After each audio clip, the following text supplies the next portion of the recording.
बलरामपुर जिला के वाड्रफ नगर के शिक्षा कार्यालय में एंटी करप्शन ब्यूरो के अधिकारी मन एक जन बाबूती ले 12,000 रुपया के रिश्वत लेवत रंगे हाथों करी नावे गिरफ्तार।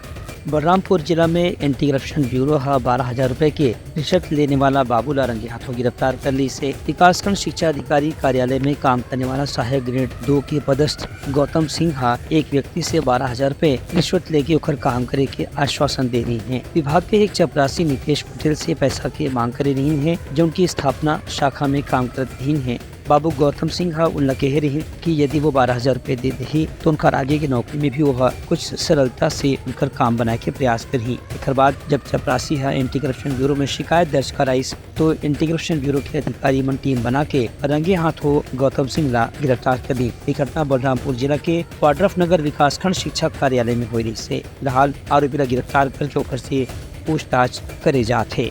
ब्यूरो रिपोर्ट तनहा न्यूज।